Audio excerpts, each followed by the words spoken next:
This is Optimal Relationships Daily, episode 982, A Flirter's Dilemma, Subtlety versus Success, by Dr. Gary Lewandowski of Luvze.com. Hello, everybody, and welcome back to ORD. I am your host, Greg Audino, and today I've got a post for you from Luvze.com, which is a great site for featuring the latest research and science surrounding relationships. In today's post, we'll see what they've learned about flirting recently. Definitely a good episode for the singles out there. I'll keep this intro nice and short for you, though.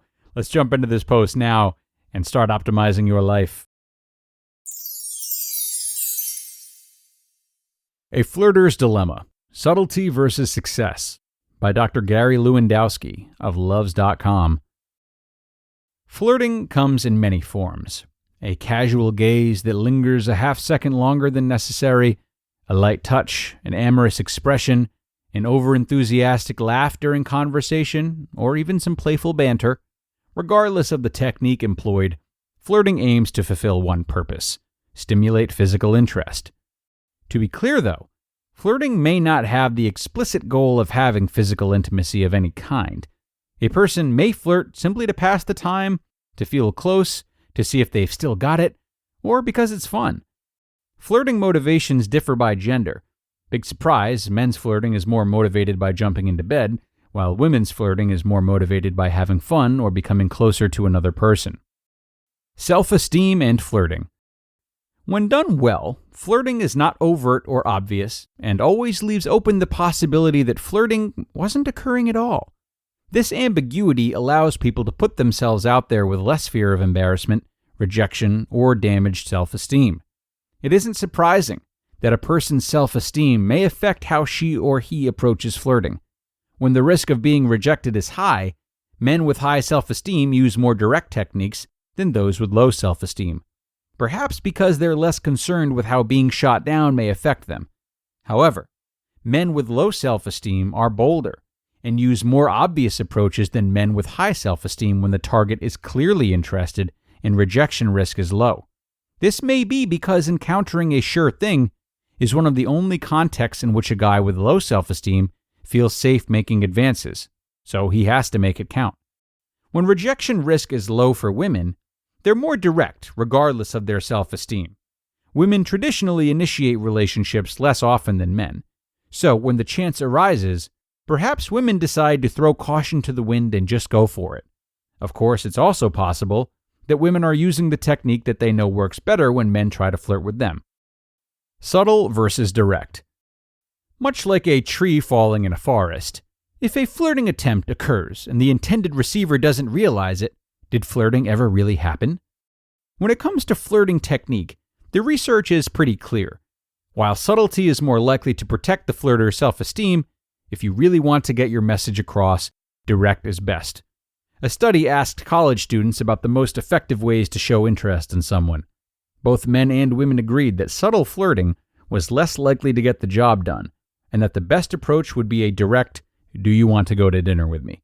A key benefit to direct flirting approaches, especially for the person on the receiving end, is that they are clear and easier to interpret. Protect your ego too carefully by maintaining complete deniability, and you run the risk of no one receiving your too subtle signals. Now you see it, or maybe you don't. To see how easy it is to accurately perceive flirting, researchers gave more than 100 heterosexual strangers the opportunity to interact for 10 minutes. Afterwards, each participant indicated whether they were flirting or not, and whether they thought their partner was flirting. Overall, almost a quarter of the participants flirted during their interaction. But participants accurately perceived that flirting only 28% of the time, while males more accurate at detecting female flirting, 36%, than females were at detecting male flirting, 18%. Those numbers are all fairly low, but people were much better at knowing when their partner was not flirting, accurately categorizing lack of flirting 84% of the time. Of course, this could be because most of the time participants weren't flirting, making it easier to correctly guess that a participant wasn't making eyes. Are outside observers any better at detecting flirting than participants are? Researchers had more than 250 people view 1-minute video clips from the earlier interactions to see if they could accurately identify flirting in strangers. observers who simply watched the interaction were even less accurate at identifying flirting than those who were actually involved. Once again, males were more accurate at recognizing when women flirted, but men generally tend to overestimate women's interest, giving them more of a chance to be correct when women actually were flirting. Across both studies, the ability to detect flirting was probably lower than any flirty person would like. But as lead researcher Jeffrey Hall explains, quote, "Behavior that is flirtatious is hard to see, and there are several reasons for that. People aren't going to do it in obvious ways because they don't want to be embarrassed. Flirting looks a lot like being friendly, and we are not accustomed to having our flirting validated so we can get better at seeing it." End quote. The science of flirting suggests that when you want to create physical interest in another person and really want to get your message across, don't mess around. Direct methods are best. An ambiguous approach is less threatening, but ultimately not very effective. People just aren't very good at perceiving flirting.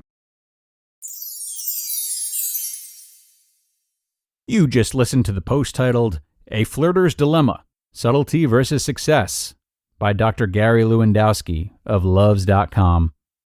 You heard it here, singles. Direct flirting is best.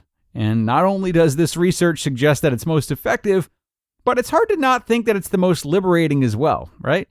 You know, many of us spend so much of our lives, in and out of relationships, trying to withdraw a little bit or not show all of our cards for various reasons. But we know that this catches up with us, and we talk repeatedly across the whole network about how valuable and how much of an act of self-love it is to express oneself as freely as possible. It may be embarrassing, or there may be a fear of getting shut down, but doing this when pursuing a partner is a great way of letting them know who you are, saving time, and starting a potential relationship off with a dynamic of openness, which would be nice. So, good luck out there, flirters, as you get back into the arena, should you live in an area in which the pandemic is starting to clear up. You've got Gary Lewandowski with you. We are done here, though, everyone. Thanks a lot for joining and giving the singles some time today. Time to wrap up, but you know I'm here with you 7 days a week. So come on back tomorrow where I will have more great relationship content waiting for you and where your optimal life awaits.